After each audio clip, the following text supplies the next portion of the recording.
This is the 2x2 chain. It is a new type of 2x2 mod that I made using 3 2x2s and a lot of 3D printed extension pieces. I designed the extensions myself, and the files are available. If you want to make this for yourself, the link is in the description below. Just go get the files. Obviously it's free, and you can make this really cool puzzle. Now, the 2x2 chain isn't the first name I had for this puzzle. I was originally thinking of calling this the Pipeworks or the Relative 2x2s, but honestly though, I went with 2x2 chain, not because I thought of it, but because Casey Weaver commented on my Instagram saying that I should make more of these chains, and I just kind of like the idea of calling this the 2x2 chain, since that is kind of what it is. Like, if you look at it this way, it does look like half of a chain. And I also stickered it so that you can see that looking at it from this angle, no colors repeat. All 6 sticker colors are shown: yellow, green, blue, orange, purple, and red. You can see there are actually no white stickers at all on this cubes, which is why there's purple. And the reason for that is because I painted these link bars white, and I thought the white link bars just wouldn't look that pretty if I had white stickers as well. I'll briefly show you how I built this puzzle, and then after that's over, I'll show you kind of what crazy shapes you can get into when you're scrambling it, and then I will actually scramble and solve it for you. I have here the 2x2 extensions that will link the puzzles together. This is for one of the links, and this is for the other link. You can see that the 2x2 corners will go in here and in here, and same with this. And they're not going to be glued symmetrically. Like, it will have some kind of symmetry, but it won't be fully symmetrical, because I think the puzzle will be more interesting that way. And this puzzle does require 3 mini 2x2s, so let's open up a new box of them and get them. Somebody said on one of my videos that these are hard to get or rare. No, they're not. Just, if you know where to look, you can buy like 100 of these, no problem. Anyway, that's 3, so now I'm gonna glue the extensions to these 3 2x2s. Alright, now that the pattern has been set, the next and last steps are to glue on the rest of the extensions so that the 2x2s are full, and then just to sticker it. So I'll get back to you after I've done that. I also decided to paint these bars white, just because I think it looks a little bit better than if they were black.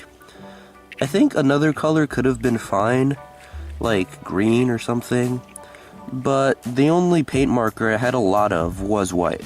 Now, I actually didn't even use an entire paint marker, so I could have probably painted this another color, but at that time I decided not to risk it, because I was kind of pressed for time when building this, and I didn't really have enough time to go out and buy another color of paint marker.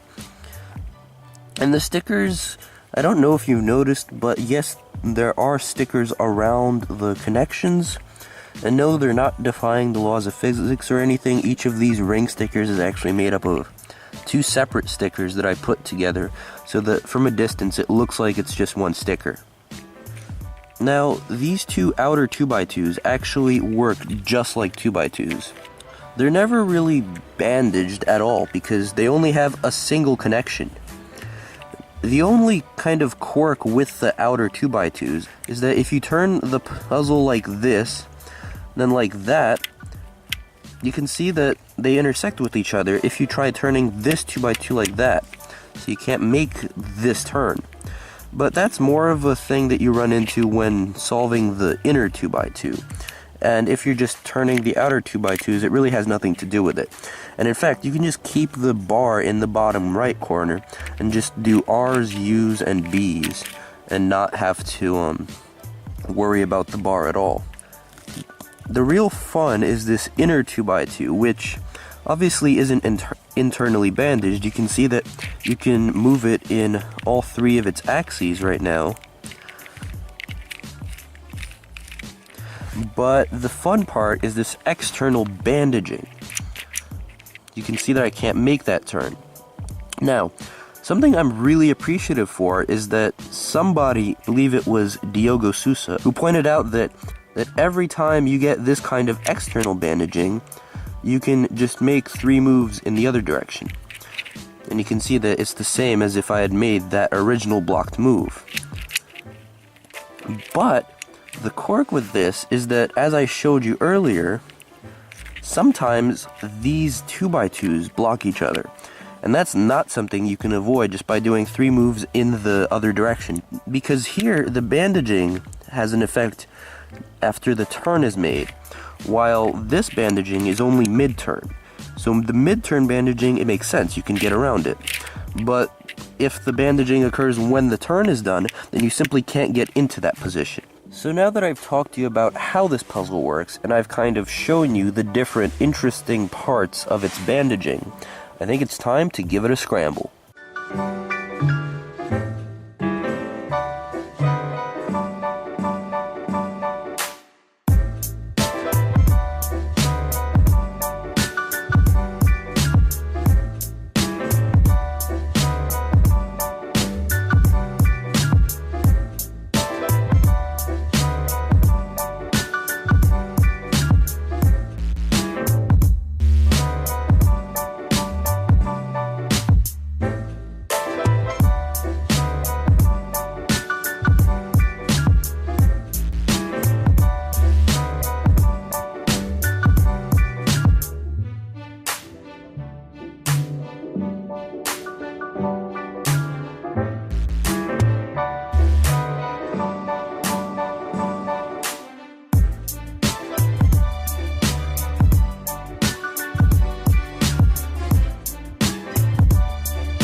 Alright, now that it's pretty well scrambled, what I'm gonna do is solve the outer 2 2x2s, since that process is really just like solving 2 2x2s and there's nothing special. So let's get to it.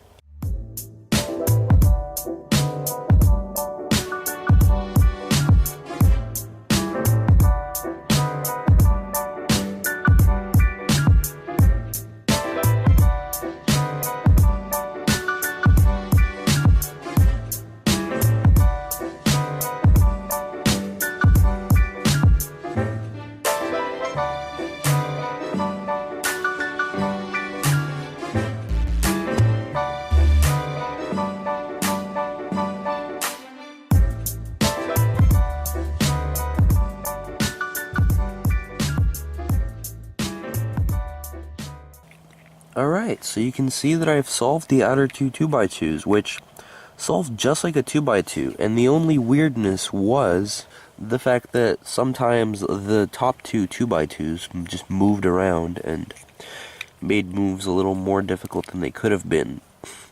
However, now, I don't know if you can tell in the video or not, but it is getting kind of dark outside.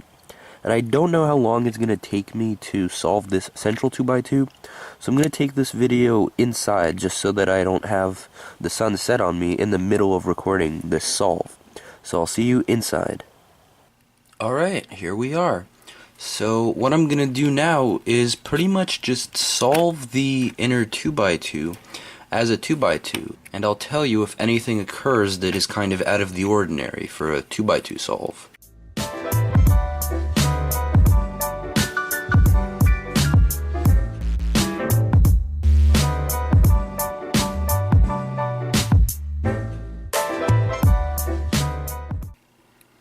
Alright, so here we are. I'm trying to make a U prime move, but weirdly the 2x2 is actually hitting the bar. So let's see if I can make 3 U moves.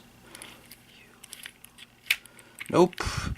So there we are, in the middle of an algorithm, and I can't finish it because these 2x2s are blocking each other.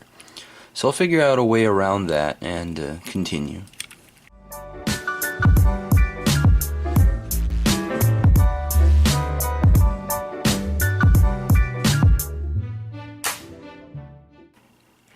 Once again, I am so close to finishing an algorithm, and this is getting blocked.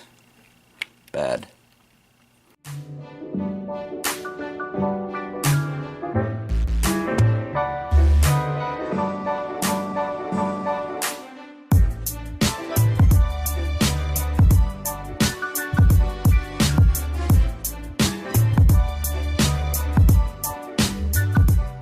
So this is a brand new issue I'm having, actually. You can see that the bar is interfering with another bar, and this is, again, not something I can actually get around, so that's another interesting feature of this puzzle.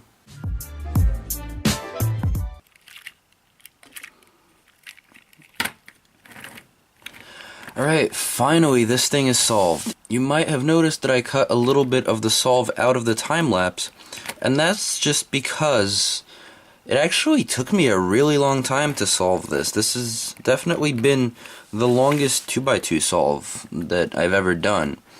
And a lot of it was due to just the external bandaging. I kept having to reorient what I was trying to do.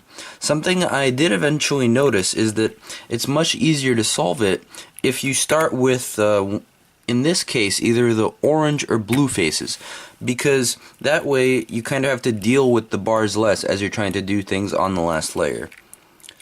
But anyway, I think this is a really interesting puzzle, and the middle can be a very difficult solve due to the external bandaging, so I highly recommend you make this for yourself.